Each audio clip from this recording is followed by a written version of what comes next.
Action nepotism controversy. ఇప్పుడు పెద్ద sensation comment చేయబోతున్నా నందు. Breaking news. ఇక్కడ రెండే కులాలు. చిన్న చూపు చూసే వాళ్ళు మీ ఫ్యామిలీలో ఉంటారు కదా, ప్రయారిటీ ఇవ్వరు. పెళ్ళం డబ్బుల మీద బతుకుతున్నాం అని ఎందుకు పిలుస్తారో తెలుసు. పెళ్లికి నా మీద అభిమానంతో కాదు, గీత వస్తుంది అని కోరికతో పిలుస్తారు. ఫస్ట్ ఒక హ్యూమన్ లెవెల్లో కనెక్ట్ ఉండాలి కదా మనిషికి మనిషికి. మీకు వచ్చే ఆ టైంలో అని అనిపించింది? నాకు రావటం కాదు, మా అమ్మ నింది నాతో. మా అమ్మన్న పదాలు కూడా చెప్పలేం, కానీ లేని దాంట్లో నిన్ను తీసుకెళ్తే మాత్రం బిల్డింగ్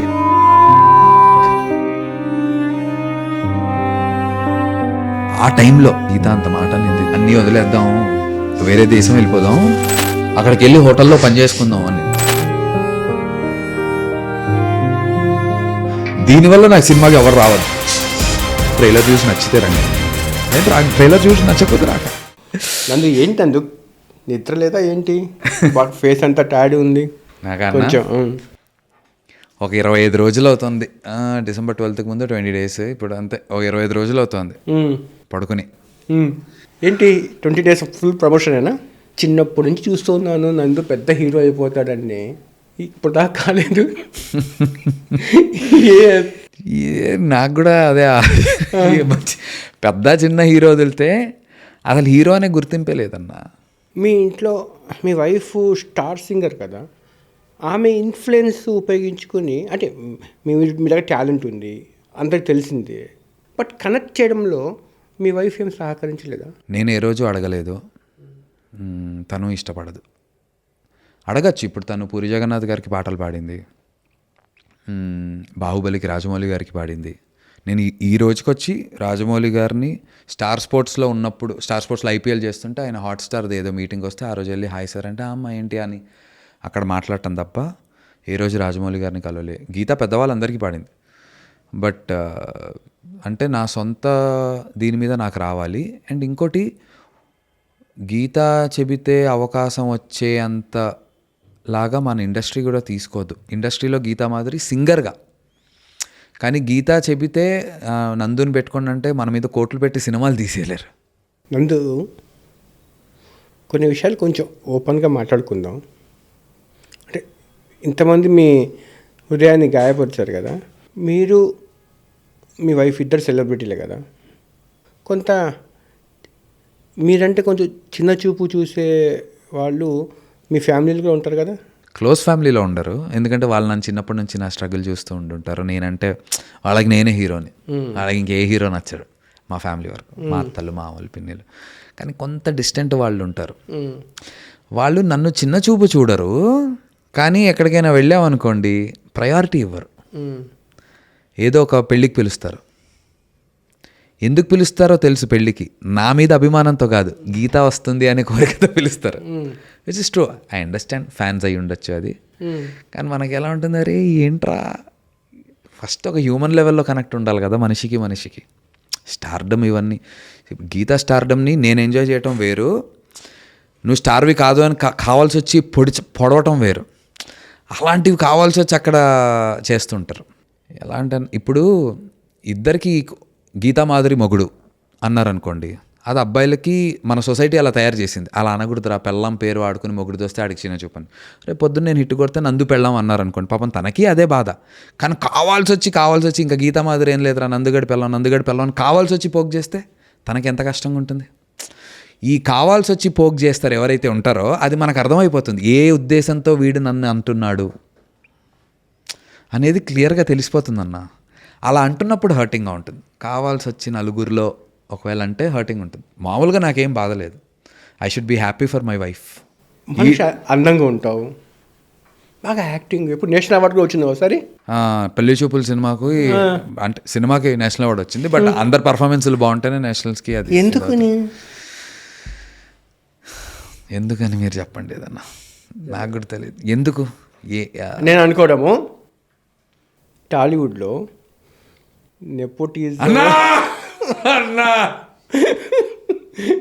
స్టార్ కిడ్లు లేదు లేదు లేదు అసలు అలాంటిది లేనే లేదు. అదే లేదు అసలు, అది లేదు లేదు జెన్యున్ గా చెప్తున్నా. అంటే ఎందుకంటే ఇప్పుడు నేను డామినేషన్ అదేం లేదన్నా. నిజం చెప్పాలంటే ఇప్పుడు సురేష్ బాబు గారు వాళ్ళ ఫ్యామిలీ తీసుకుంటే మరి ఇండస్ట్రీలో ముందు నుంచి రామానాయుడు గారిని అప్పటి నుంచి ఉన్నదే. ఇప్పుడు మరి నన్ను ఎంకరేజ్ చేస్తున్నారు వాళ్ళు, అది మన దగ్గర ప్రాబ్లం లేదు. నిజం చెప్పు నందు, అసలు ఇతను ఎలా హీరో అయిపోయాడు, ఆ ఫ్యామిలీలో ఇంత పెద్ద స్టారు లేకపోతే అన్న డౌట్ ఎప్పుడు రాలా? కాంట్రవర్సీ, ఇప్పుడు పెద్ద సెన్సేషన్ కామెంట్ చేయబోతున్నాను నందు, బ్రేకింగ్ న్యూస్. అమ్మ బాబు, ఏంటి దీనికి ఆన్సర్ ఏంటి నందు? అలాగా వచ్చిన వాళ్ళు స్టార్స్ అయితే అవ్వలేదన్న. అలా ఒక డౌట్ వచ్చింది, కానీ అలాంటి వాళ్ళు స్టార్లుగా అయితే మారలేదు. అదైతే నేను చూశాను. అవకాశం అయితే వస్తుంది కదా, ఫస్ట్ అవకాశం వస్తుంది, ఫస్ట్ కనెక్ట్ అయితే అవుతారుగా. అవ్వట్లేదన్నా. నెపోటిజం వల్ల ఒక సినిమా వాళ్ళు తీయగలుగుతారేమో, కానీ ఒకళ్ళు నెపోటిజం ఉంది కదా అని చెప్పి ఆడియన్స్ మాత్రం హిట్ ఇవ్వట్లే. నెపోటిజం లేదు కదా అని చెప్పి మంచి సినిమాని ఫ్లాప్ చేయట్లే ఆడియన్స్. నెపోటిజం ఉంది కదా అని పెద్ద ప్రొడ్యూసర్లు సినిమాలు వేరే హీరోల పిల్లలను, ప్రొడ్యూసర్ల పిల్లలు, కెమెరాలు కొంచెం ఆఫ్ చేయండి అబ్బా, మాట్లాడుకుందాం. డిప్లొమసీ ఇప్పుడు నేను చెప్తున్నా కదన్నా, నిజం చెప్తున్నా. నేను ఇందాక కూడా మీతో జస్ట్ అంటున్నా కదా, ఇక్కడ రెండే కులాలు, ఒకటి డబ్బున్న కులం, రెండు డబ్బు లేని కులం. కెమెరాలు ఉన్నప్పుడు మాట్లాడేది లేదు, నిజం చెప్తున్నా కాదు. ఇప్పుడు నేను సురేష్ బాబు గారి కులమా కాదా, నా కులం ఏంటో ఆయన కులం ఏంటో నాకైతే తెలీదు. నేను వాళ్ళ అబ్బాయిని కాదు, వాళ్ళ చుట్టాల అబ్బాయిని కాదు, నేను ఎక్కడో బయట పిల్లాడిని. నందు ఒక పెద్ద ప్రొడ్యూసర్ కొడుకో, ఒక పెద్ద హీరో కొడుకు ఉంటే అవకాశాలు తన్నుకు వస్తాయా రావా? నందు, చాలా ఇంపార్టెంట్ ప్రశ్న ఇది. తన్నుకు వస్తాయా అంటే అవకాశాలు వస్తాయి. ఎన్ని? 1, 2 అవకాశాలు రావాలిగా. ఇంపార్టెంట్. ముందు పర్ఫార్మెన్స్ చేయాలంటే ముందు ఒక ప్లాట్ఫామ్లో నిలబడాలిగా. నిలబడడానికి ఇవాళ రోజు నేనే పెద్ద హీరో అయిపోయి అనుకున్నట్టుగా నా సినిమా ఆడి, నేను ఒక సుదీర్ఘ ప్రయాణం, నాకు ఒక ప్రస్థానం, ఒక 20 ఏళ్ళు ఉంటే, నాకు బాగా అంతా ఉంటే, నా కొడుకు నేను కూడా లాంచ్ చేస్తాను. అంతే కదా. వాడు హీరో అవ్వాలనుకుంటున్నాడు అనుకోండి, నేను లాంచ్ చేస్తాను, అందులో తప్పులేదు. కానీ జనాలు తీసుకుంటారా లేదా అనేది మన చేతుల్లో లేదు కదా అనేది. నేను నిజంగా చెప్పాలంటే నెపోటిజం గురించి బయట ఫీల్ అయ్యేదానికి నిజంగా లోపల ఉన్న ఇండస్ట్రీలో దానికి చాలా వ్యత్యాసం ఉందన్న. అంటే మీతో నటించిన వాళ్ళందరూ ఎక్కడికో వెళ్ళిపోతున్నారు. సిద్ధు జొన్నల గడ్డ ఎక్కడికో వెళ్ళిపోయాడు, అంజలి హీరోయిన్ వెళ్ళిపోయింది, ప్లస్ విజయ్ దేవరకొండ పెళ్లి చూపులు, ప్రియదర్శి. ఈ విషయం మాత్రం గోల్డెన్ హ్యాండ్ లాగా ఉంది. నందుతో నటించి ఎక్కడికి వెళ్ళిపోతారని వాళ్ళు వెళ్ళిపోతారు, నేను మాత్రం ఉండిపోతాను. అందరికీ గోల్డెన్ హ్యాండ్. ఎప్పుడైనా రివ్యూ చేసుకున్నారా ఏంటి పరిస్థితి, తప్పు ఎక్కడుంది అని దాని మీద? అంటే ఇండస్ట్రీలో లోపం ఉందా, మీరు వాళ్ళని కనెక్ట్ చేయడంలో మీరు లోపం ఉందా, ఇంకెక్కడుంది లోపం? 100% నాలో లోపం ఉందన్న. అది ఈ మధ్య తెలుసుకున్నా. ఒక 2-3 ఏళ్ళగా తెలుసుకుని జాగ్రత్త పడటం స్టార్ట్ చేశాను. నువ్వు ఏదైతే ప్యాషన్ నీ జీవితం అని చేస్తున్నావో ఆ విషయంలో నువ్వు మోసం చేసుకోకు. నన్ను నేను మోసం చేసుకున్నా. అంటే చెప్పేవాడిని కథలో ఈ లోపాలు ఉన్నాయని, వినకపోయినా ఒప్పుకొని చేసేసేవాడిని, డబ్బు వస్తుంది అనేటువంటి దీంతో. కావాలిగా, అవసరంగా మనిషికి, కానీ మినిమం బతకడానికి డబ్బు కావాలిగా.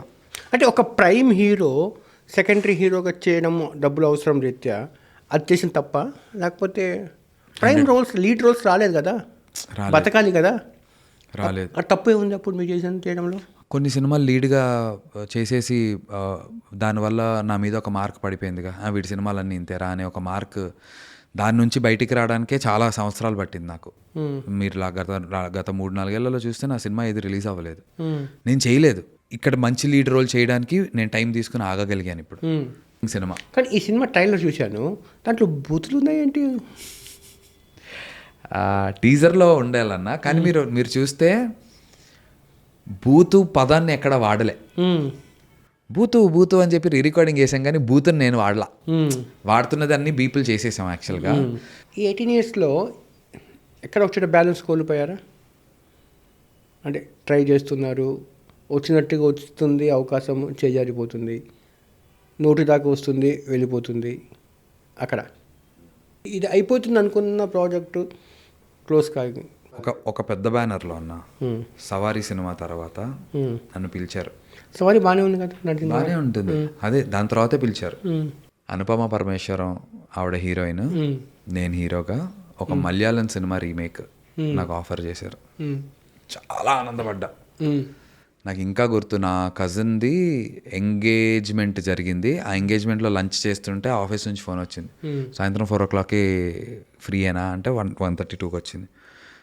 నేను ఈ పలానా ఆఫీస్ నుంచి, సరే సార్ అని చెప్పి వచ్చాను. వెంటనే బయలుదేరిపోయి అక్కడ వదిలి వచ్చి కూర్చున్న తర్వాత, సవారీలో మీ పర్ఫార్మెన్స్ నాకు నచ్చింది, మీతో సినిమా చేద్దాం అనుకుంటున్నాను, అనుపమ హీరోయిన్ అంటే అసలు నేను షాక్ అయిపోయా. ఏంటి కమ్మాన్, అయితే మన కోరికలని అంటే ఓ సినిమా ఆడేసింది, దాన్ని బట్టి మనకి సినిమా వచ్చిందని వెళ్ళిపోయాను.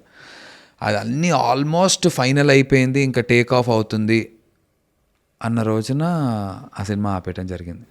వై? నేను ఆ తర్వాత నన్ను ఫోన్ చేసిన వాళ్ళకి కాల్ బ్యాక్ చేసి ట్రై చేయడానికి ట్రై చేశాను. చెప్తామమ్మా, వారంలో చెప్తాం అన్నారు. కానీ ఆ వారం తర్వాత ఇంకా ఫోన్లు ఎత్తడం మానేశారు. ఎందుకనేది తెలీదు. ఆ సినిమా ఇంకొకరితో స్టార్ట్ చేసి ఆపేశారు, అది కూడా అయి జరిగింది. కానీ నన్ను ఎందుకు తీసేశారు ఆ సినిమాలో నుంచి అనేది నాకు తెలీదు. ఇంకోటి కూడా జరిగింది. ఒక పెద్ద సంస్థలో ఒకళ్ళని లాంచ్ చేశారు, అందులో నాది ఈక్వల్ క్యారెక్టర్ పెట్టారు. దానికోసం అని చెప్పి నేను రూపాయి కూడా తీసుకోకుండా పనిచేశా, ఎందుకంటే చాలా పెద్ద సంస్థ అది. ఆ తర్వాత అసలు ఆ సినిమాలో నా రోల్ అంతా ఎడిట్ చేసేసారు, రీషూట్ చేశారని కూడా నాకు చెప్పలేదు. నాకు అసలు తెలీదు. అపారెంట్లీ అందులో ఏంటంటే నాది ఒక ఆయన, ఇప్పుడు ఆ ప్రొడ్యూసర్ ఇప్పుడు యాక్టివ్గా లేరు, ఒకప్పుడు చాలా పెద్ద ప్రొడ్యూసర్, వాళ్ళ అబ్బాయిని లాంచ్ చేసిన సినిమాలో నన్ను పెట్టారు. కానీ ఆ సినిమా షో వేసుకుని చూస్తున్నప్పుడు ఒక డిస్ట్రిబ్యూటర్ చెప్పారట, మీరు మీ అబ్బాయిని లాంచ్ చేస్తున్నారు కదా, ఇతను అంత ఈక్వల్గా ఎందుకు ఇంపార్టెన్స్, నాకు డాన్స్ సీక్వెన్సులు పెట్టారు, నేను దానికోసం 4 రోజులు డాన్స్ ప్రాక్టీసులకి వెళ్ళా, ఫైట్ ప్రాక్టీసులకి వెళ్ళా, నాకు ఒక హీరోయిన్ అందులో ఒక 70-80 రోజులు షూట్ చేశా, అసలు రూపాయి కూడా తీసుకోలేదు, ఎందుకంటే అరే ఆ నిర్మాతతో అని చెప్పి. కానీ కనీసం నాకు ఆ విషయంలో బాధ ఏంటంటే ఒక ఫోన్ అయినా చేసి నీ తీసేసామని కూడా చెప్పలేదు. ఆడియో లాంచ్ జరుగుతుంటే నన్ను ఆడియో లాంచ్కి ఇప్పుడు పిలవలే, కానీ నేనే సిగ్గు లేకుండా సర్లే ఏదో మర్చిపోయి ఉంటారు అని ఆడియో లాంచ్కి వెళ్తే, అసలు ఆడియో లాంచ్లో నన్ను ముందు వరకు అప్పటి వరకు 70 రోజులు నేను పనిచేస్తే, రోజు కలిసి, ఇప్పుడు ఇంపార్టెంట్ రోల్ ఈక్వల్గా ఉంటే రోజు మనం కలిసి కూర్చుంటాం, హీరో నేను భోజనం చేస్తాం అందరం. ఆడియో లాంచ్లో నన్ను 3వ రోజు నుంచి ఫస్ట్ రోజుకి ముందుకు కూడా రానివ్వలేదు. అది ఒక పెద్ద ఇన్సిడెంట్. చాలా బాధపడ్డా. చాలామంది హీరోయిన్లు కథ కూడా వినకుండా ఈడు హీరోనా, నిజం చెప్తున్నా, ఇప్పటికీ చెప్తున్నా, ఇప్పుడు కూడా నా సైక్ సిద్ధార్థ ప్రమోషన్స్ జరుగుతూ సురేష్ బాబు గారు, రానా గారు చేస్తున్నారు, వాళ్ళే సినిమా కొన్ని రిలీజ్ చేస్తున్నా కూడా నేను నెక్స్ట్ సినిమా ఒప్పుకున్న దానికి, పోనీ ఆల్రెడీ స్టార్ అయిన హీరోయిన్ అంటే పర్లేదు, కెరీర్ ప్లానింగ్ వాళ్ళ బిజినెస్ అనుకోవచ్చు. కొత్త వాళ్ళని కూడా కొంచెం ఇన్స్టాగ్రామ్లో ఫేమస్ అయ్యి వాళ్ళు మనకి ఏదైనా హెల్ప్ అవుతారు అనుకున్న వాళ్ళకి కూడా ఎందుకో చిన్న చూపు. మరి అది ఫ్లాప్ హీరో అని నా మీద ఒక ఒపీనియనా, లేదంటే వాళ్ళు ఫిక్స్ అయిపోయారా ఇటుతో సినిమా చేస్తే ఆడదని అన్న వాళ్ళకు ఫీలింగా. కానీ ఇది జెన్యూన్గా అన్న తెలుగు అమ్మాయిలకు అవకాశం రావట్లేదు అంటారు కదా, నేను వెళ్ళి బాబు నేను సినిమా తీస్తాను, మంచి రెమ్యునరేషను, మంచి డైరెక్టరు, మంచి కథ అని చెప్పుకోవడానికి కూడా అవకాశం ఇవ్వరు. మనం ఫోన్ చేయిస్తాం, ఎవరో కాస్టింగ్ డైరెక్టర్ చేస్తారు, హీరో ఎవరు, నందు, అవునా, లేదండి మాకు ఇంట్రెస్ట్ లేదు. ఇప్పుడు నేను ఏ పొజిషన్లో ఉన్నా అంటే, బెలూన్ బాగా ఊది అక్కడ వరకు వస్తుంది కదా, ఎప్పుడు పేలుతుందో తెలియదు. ఇప్పుడు పేలకుండా దీన్ని కాపాడుకుంటూ నా జీవితం తీసుకెళ్ళాలి. ఊదేశా, ఇంత పబ్లిసిటీ వచ్చింది, జనాలు అందరు నన్ను దగ్గర తీసుకున్నారంటే లిటరల్లీ కౌగిలించుకున్నారు, వీడి కోసమైనా సినిమాకి వెళ్దాం అనేలాగా అయిపోయారు జనం. అది ఎలా చెప్పాలి, ఇది పడ్డవాడికి తెలుస్తుందన్న. నువ్వు పడ్డావు కదరా, నీ కష్టం నీది, నీ సక్సెస్ కోసం నువ్వు తాపత్రయపడుతున్నావు ఏంటి అనేసి ఒక మాట అనొచ్చు. మీరు చూడండి అన్న, వెనక్కి వెళ్ళి నా సినిమాల గురించి రివ్యూస్ చదవండి. ఏ రోజు నేను ఫెయిల్ అవ్వలే నటుడిగా. సక్సెస్ఫుల్ యాక్టర్గా ఫెయిల్ అయ్యా, కానీ గుడ్ యాక్టర్గా ఫెయిల్ అవ్వలే. మీరు డబ్బులు కమ్ముడిపోయే మనిషి అయితే కాదుగా. జాఫర్ అయితే డబ్బులకి వేరే ఇంటర్వ్యూలు వదిలేయండి, జాఫర్ చేయరు డబ్బులకి. మీకు నా మీద ఏదో ఒక సాఫ్ట్ కార్నర్ ఇడికి చేయాలి. సో అందరికీ ఇది ఉంది. నా లోపం లేదే, నా చుట్టూ ఉన్న లోపాల వల్ల నేను ఓడిపోతున్నాను అనే పెయిన్ ఎంత ఉంటుంది. అది నువ్వే సరి చేసుకోవచ్చుగా అనొచ్చు, సరి చేసుకునే అంత శక్తి నాకు లేదు. అసలు నీ అమ్మ నా పేరు అనవసరమైన వాటిట్లో అసలు వెళ్ళి ఇరికిచ్చి జరుగుతున్నప్పుడు నిజంగా తల్లి తోడుగా ఇద్దరం ఒకరోజు అనుకున్నాం, అన్నీ వదిలేద్దామా, ఏదో ఒక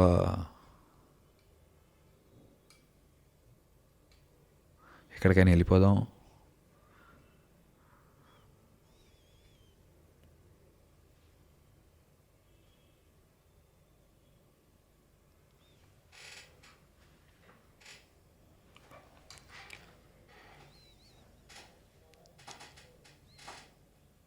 మీరు ఫైటర్, మీరు మీ కళ్ళలో నీళ్ళు రాకూడదు. ఒక 12 days చాలా ఇబ్బంది పడ్డాను నా లైఫ్లో. మ్మ్. ఓ 12 రోజులు మీకు తెలుసు. మ్మ్. అప్పుడు అనుకున్నా, మ్మ్. అంటే గీత అనేది మ్మ్. ఏదో హోటల్కి వెళ్ళి పని చేసుకుందాం రా, ఏదో దేశం అంటే కొన్ని ప్రాబ్లమ్స్ ఎలాంటివి వస్తాయంటే అన్న, నాకు తెలుసు అది నిజం కానప్పుడు ఎందుకు అలాగా నోన్ ఫేస్ అయినందుకు మన మీద కొన్ని ప్రాబ్లమ్స్ వస్తాయి. మీకు అర్థమవుతుందా? అసలు నందు అనేవాడు ఈ ఫీల్డ్లో లేడనుకో, నా మీద అసలు అలాంటి రూమర్ వచ్చే పరిస్థితి అనొచ్చు. చాలామంది ఇప్పుడు కూడా చాలామంది ఉన్నారుగా, వాళ్ళ మీద రాలేదు ఎందుకని తెలీదు జనాలకి. వెనకాల ఎంత బ్యాక్ ఎండ్, ఎన్ని గేమ్స్ అవుతాయి, ఎలాంటి వాటిట్లో పుష్ చేసేస్తారు మనల్ని, ఇది చాలామందికి తెలీదు. మనం స్కేప్ గోట్లా దొరుకుతాం కొంతమంది, స్పెషల్లీ బ్యాక్గ్రౌండ్ లేదు కదా, స్కేప్ గోట్లా ఈ సాఫ్ట్వేర్ ఇడేం పిగ్గల్డులే.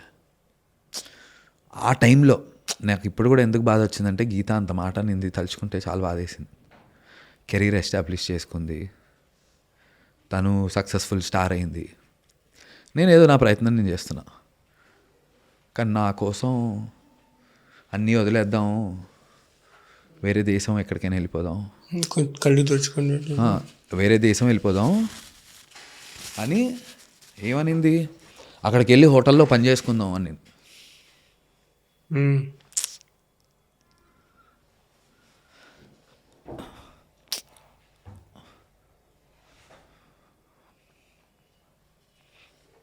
ఓకే, మీకు సూసైడల్ థాట్స్ కూడా వచ్చాయి ఆ టైంలో అని అనిపించింది?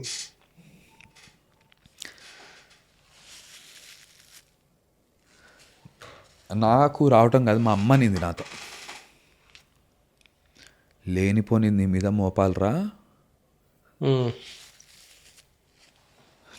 నీ మీద ఏదైనా అమ్మో, మా అమ్మన్న పదాలు కూడా చెప్పలేం, కానీ లేని దాంట్లో నిన్ను తీసుకెళ్తే మాత్రం బిల్డింగ్ ఎక్కి గొంతు కోసుకొని దూకుతా అనింది.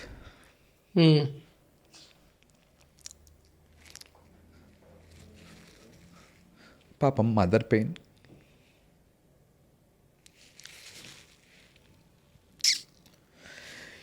కర్మ ఏంటంటే, అమ్మ బాధపడిన విషయం చెప్తే ఏ కొడుకైనా బాధేస్తుంది తలుచుకుంటే. భార్య బాధపడింది, మన ఫీల్డ్లో ఏంటంటే బాధపడ్డామని మీలాంటి వాళ్ళ దగ్గర మాట్లాడితే ఇది ఎడిట్ చేసేసినా నాకు ఒట్టుగా ప్రాబ్లం లేదన్నా. దీనివల్ల నాకు సినిమాకి ఎవరు రావద్దు. అసలు ఇది చూసి నా సినిమాకి రాకండి. ఇది చూసి ఇది సినిమా వస్తుందని ట్రైలర్ చూసి నచ్చితే రండి, లేదంటే ట్రైలర్ చూసి నచ్చకపోతే రాకండి. నాకు తెలిసిన సినిమా నేను సినిమానే చేసుకుంటా మళ్ళీ, కానీ చెప్తున్నా, దీనివల్ల అయితే సినిమాకి రావద్దు ఎవరు, నాకు వద్దు. అసలు నందు ఏడ్చాడు, ఇన్ని సపోర్ట్ చేద్దామని అసలు వద్దు. నాకు అసలు సింపతి వద్దన్నా, నాకు అసలు సింపతియే వద్దు. నిజం చెప్తున్నా, అసలు జెన్యున్గా కుదిరితే అసలు డిలీట్ చేసేయండి ఇది, ఊరికే ఏదో. ఎందుకంటే అసలు నేను ఇది మాట్లాడతాను కూడా తెలియదు, ఎందుకో స్టార్ట్ అయింది. అదే మీరు ఊరొదిలి వెళ్ళిపోదాం, నాకే గుర్తులేదు. మీరంటే నాకు అది ఎక్కడో లోపల ట్రిగర్. ఇప్పుడు కూడా నాకు ఏడుపు ఎందుకు వచ్చిందంటే, నా కోసం తను అన్నీ వదులుకోవడానికి రెడీ అయింది. స్టార్ సింగర్ గీత మాధురి అన్నీ వదిలేసి ఏదో హోటల్కి వెళ్ళి అక్కడ హోటల్లో అడుక్కుందాం, అదే ఏదో రిసెప్షను ఏదో చేద్దామని. ఆ సపోర్ట్ ఆలోచించి బాధేసి, మన వల్ల అందరు ఫేస్ చేశారని బాధ. కానీ ఇదే అన్నా, నా మాటల వల్ల అయితే నాకు అసలు నా సినిమా అసలు ఇలా మాట్లాడినందుకు రాకపోయినా పర్లేదు, వీడి అన్ని డ్రామాలు రా అని చూసి రాకపోయినా నాకు హ్యాపీ, ఏం పర్లేదు. నిజంగా ఒట్టుగా చెప్తున్నా. నా ఈ ఎమోషన్ ఏంటంటే ఎన్నో ఏళ్ళగా ఉన్నది. కొంతమందితో మాట్లాడుతున్నప్పుడు ఒక హార్ట్ఫుల్ కనెక్షన్లో వస్తుంది అంతే. మళ్ళీ మళ్ళీ చెప్తున్నా అన్న, నేను ఏడ్చినందుకైతే సినిమాకి ఎవ్వరు రావద్దు, నచ్చినా నలుగురు చెప్పద్దు. సినిమా ట్రైలర్ నచ్చితే సినిమాకి రండి. అసలు ఇది సినిమా రిలేటెడ్గా లేకుండా సినిమా రిలీజ్ అయిన నెల రోజుల తర్వాత అయినా ఇంటర్వ్యూ వేద్దాం. నాకు మీరు పట్టుంటే నిజంగా నాకు ఎమోషనల్గా నేనే బ్యాలెన్స్ తప్పాను అనిపిస్తుంది. అట్లా మీరు హార్ట్ఫుల్గా మాట్లాడారు నందు. నా పెయిన్ కాదు ఇది. అరే మన వల్ల ఆడవాళ్ళు, మా అమ్మ, నా అక్క, నా చెల్లి, నా భార్య వీళ్ళందరూ పడ్డారు. అది బాధ. మనం చెయ్యం దానికి. చేస్తే పర్లేదు, పోనీ ఎదవ వీడి వల్ల పడాల్సి వచ్చింది అనుకుంటారు, అనుకోవచ్చు. మనం చెయ్యం దానికి అసలు వాళ్ళకి ఏం అవసరం? తలరాత దేవుడు. ఇప్పుడు నందుని నవ్విద్దాం. ఇప్పుడు మీ పట్ల గీత ఎక్కువ ప్రొసెసివ్గా ఉంటారా, గీత పట్ల మీరు ఎక్కువ ప్రొసెసివ్గా ఉంటారా? నేను గీతాతో పోలిస్తే నేనే కొంచెం పొజిటివ్. గీత పాపం ఉండదు, లోపల మనసులో ఉంటుందేమో తెలియదు. మనం అన్ని చేసే సినిమాల్లో హీరోయిన్లు, క్లోజులు, ముద్దులు, హగ్గులు, ఏమన్నది చూసి కానీ లోపల ఉంటుందేమో, వ్యక్తపరచదు. ఇప్పుడు నా ఒక్క సీన్ అలా జరిగిందా? ఒక్క సీన్ అంటే అది కాకపోతే ఏంటంటే అదృష్టం, గీతాకి ఈ ఫిల్మ్ మేకింగ్ ప్రాసెస్ కూడా తెలుసు కదా, నాతో సెట్ రావటం చూస్తుంది. ఆయన కూడా అమ్మాయి కదా పాపం, ఎంతైనా పాపం భర్త మీద ఎక్కువగా ప్రొసెస్ ప్రతి అమ్మాయికి ఉంటుంది కదా సహజంగా. నాకు ఇష్టం, నేనంటా నువ్వేంటే కుళ్ళుకో ఏదో ఒకటి చెప్పు అంట, లేదే అంటుంది, కానీ లోపల ఎక్కడో ఉంటుంది. ఏ సీన్కి అలా జరిగింది? ఇప్పుడు ఈ సినిమాలోనే హీరోయిన్ నా ఒళ్ళో కూర్చుని కార్లో ఎదురు కూర్చుని కానీ అంటుంది, తిట్టలేక ఏమనలేక తప్పదు. కానీ నేను కూడా లిప్ లాక్స్ ఇలాంటివి ఏమి నేనైతే చేయలేదు, ఇంతకుముందు కూడా చేయలేదు. లిప్ లాక్ అనేది అసలు చేయలేదు, చెయ్యను కూడా. బహుశా ఆమె చెప్పిద్దా చేయొద్దని? చెప్పలేదు, ఇప్పటివరకైతే చెప్పలేదు. కానీ నాకే ఒక ఇబ్బంది, ఎలా మనకి కష్టం అది. అంటే జనరల్గా ఇద్దరు సెలబ్రిటీస్ ఉన్నప్పుడు ఎలాగ డిస్కషన్స్ ఉంటాయి, ఒకరినొకరు ఎలాగ సపోర్ట్గా నిలబడి తెలుసుకోవాలనే ఉత్సాహం ఉంటుంది జనాలకి. చెప్పనా, ఏదైనా నేను గీత ఓపెన్గా చెప్తున్నాను, ఇది చెప్పినందుకు నన్ను తిడుతుంది కూడా. ఇప్పుడు పలానా వాళ్ళు ఫ్లర్ట్ చేస్తున్నారు అనుకోండి గీతతో, నాకు ఓపెన్గా చూపిస్తుంది. ఇది కొంత బడ్జెట్కు తక్కువ అయినట్టుగా విన్నాను సినిమా వరకు. ఎలా తీసేది తక్కువ? సో ఇది చాలామందికి ఉపయోగపడుతుంది అనుకుంటున్నాను. ఎవరిని హెల్ప్ అడగడానికి మొహమాట పడలేదన్న. ఫర్ ఎగ్జాంపుల్, నేను ఒక క్లబ్లో షూటింగ్ చేయాలి. ఆ క్లబ్లో మామూలుగా సాధారణంగా మనం ప్రొడక్షన్ మేనేజర్ త్రూ అప్రోచ్ అవుతే ఆ క్లబ్కి 3 లక్షలు 4 లక్షలు కట్టాలి. నేనేం చేశానంటే, నాకు ఇన్స్టాగ్రామ్లో ఇంతమంది ఫాలోవర్స్ ఉన్నారు, ఒక 7 లక్షల మంది ఏదో ఉన్నారు. ఈ క్లబ్స్ వాళ్ళు వాళ్ళ Christmas parties, new year parties ఏమన్నా ఇన్ఫ్లుయెన్సర్స్తో వీడియోలు చేయించుకుంటారు. దానికి 10,000, 20,000, 30,000 లక్షో 10 మందికి ఇచ్చి అదొక బడ్జెట్ ఉంటుంది. నేనేం చెప్పానంటే, ఇంతమంది ఫాలోవర్స్ ఉన్న నా ఇన్స్టాగ్రామ్ అకౌంట్లో మీరు ప్రమోట్ చేయాలంటే మీరు నాకు ఎన్ని డబ్బులు ఇస్తారు? ఇంత ఇస్తారు కదా. సరే, ఫర్ ఎగ్జాంపుల్ ఒక 20,000, 25,000 ఇస్తా ఉన్నారు అనుకోండి. కానీ మీ క్లబ్లో షూటింగ్ చేయాలంటే 3 లక్షలు ఖర్చు అనుకోండి. 25,000 వర్త్వి 3 లక్షలు అవ్వాలి అంటే ఎంత? ఒక 4 అంటే 1 lakh, ఒక అట్లీస్ట్ ఒక 12 times, 10 times, what ever, 10 times అంటే 2.5 lakhs అనుకుందా ఫర్ ఎగ్జాంపుల్. ఆ 10 పోస్ట్స్ నేను మీ దగ్గర డబ్బు తీసుకోకుండా నేను పోస్ట్ చేస్తా, మీ గురించి రీల్ చేస్తా, మీది ఏదున్నా నేను ప్రమోట్ చేస్తా. సో బార్టర్ సిస్టమ్ ఎప్పుడో పురాణ పాతకాలంలో ఉండేది, నువ్వు నాకు పప్పిస్తే నేను నీకు ఉప్పిస్తా అలాగా. అలా నేను నాకున్న కొంత ఏదైతే ఫాలోయింగో ఇమేజ్ ఏదైతే ఉందో దాన్ని బార్టర్ సిస్టమ్గా పెట్టి పర్మిషన్లు తెచ్చుకునేవాడిని. సో అక్కడ 2.5 లక్షలు సేవ్ చేశాను. ఆర్ట్ వర్క్ కావాలి, షేక్పేట్లో ఒక ఇంట్లో షూట్ చేస్తున్నాము.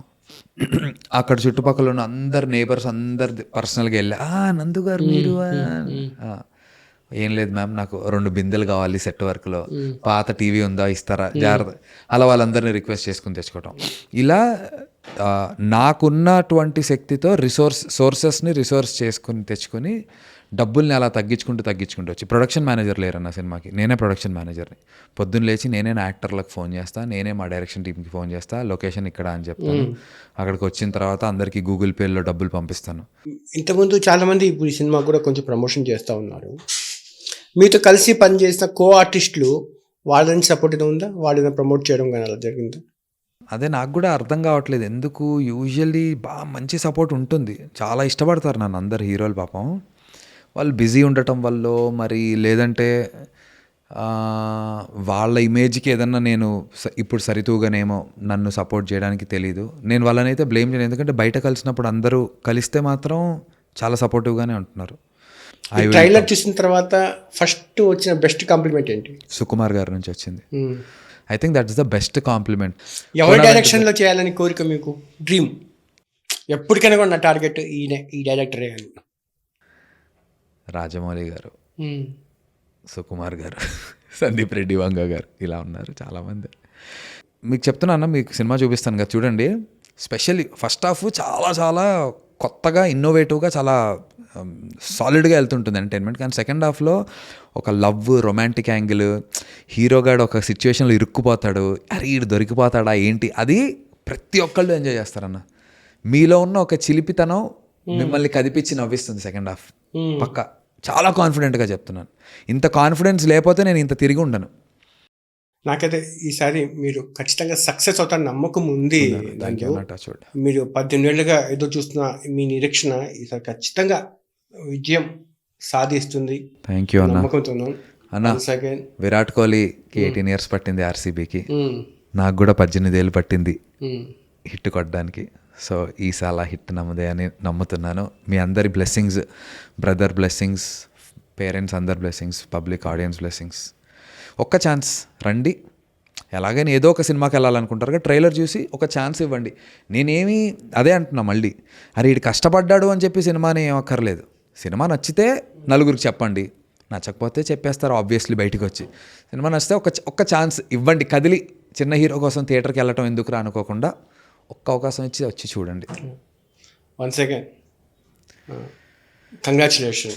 అయ్యో అన్న, థ్యాంక్ యూ. అండ్ మీకు స్పెషల్గా థ్యాంక్స్. ఇది ఉంచండి ఈ ఇంటర్వ్యూ. జాఫర్ గారిని నేనే మెసేజ్ చేసి ఇన్స్టాగ్రామ్లో, నాకు అన్న నెంబర్ కూడా లేదు, అన్న సినిమా ఇంటర్వ్యూలు చెయ్యరు. ఈ సినిమాకి జాఫర్ గారు ఆడియన్స్కి రీచ్ అవ్వడం చాలా ఇంపార్టెంట్ అని చెప్పి నేను అనుకుని మెసేజ్ చేస్తే వెంటనే పిలిచి నా కోసం ఇది చేశారు. అండ్ ఒక మాట కూడా అన్నారు, నీతో ఇంటర్వ్యూ చేస్తే నా సొంత కొడుకుకి ఎంత ఆలోచించి చేయాలో అంత చేయాలి అని అన్నారు. థ్యాంక్ యూ అన్న, I love you. Thank you for doing this. Viewers కూడా ఏంటంటే, నా సబ్స్క్రైబర్స్ కూడా విన్నపం, చూశారు కదా ఒక మనిషి ఎదుగుతున్న క్రమంలో ఎన్ని రకాలుగా ఇబ్బందులు ఉన్నాయో, ఇలాంటి వాళ్ళని కూడా మనం ఎంకరేజ్ చేయాలి. ప్లీజ్ మీరు కూడా సినిమా చూడండి, నచ్చితే నందుకి సపోర్ట్ చేయండి. ధన్యవాదాలు నందు. థ్యాంక్ యూ సో మచ్ అన్న. అండ్ జాఫర్ గారి అన్నగారి ఆడియన్స్ అందరికీ మర్చిపోకండి, సైక్ సిద్ధార్థ January 1వ తారీఖున థియేటర్స్లో వస్తుంది. హ్యాపీగా ఆ లాంగ్ వీకెండ్లో ఏదో ఒక సాయంత్రమో పొద్దునో ఏదో టైం తీసుకుని థియేటర్కి వచ్చి ఎంటర్టైన్ అవుతారని నేను నమ్ముతున్నా. అండ్ ముందుగానే అందరికీ అడ్వాన్స్డ్ హ్యాపీ న్యూ ఇయర్.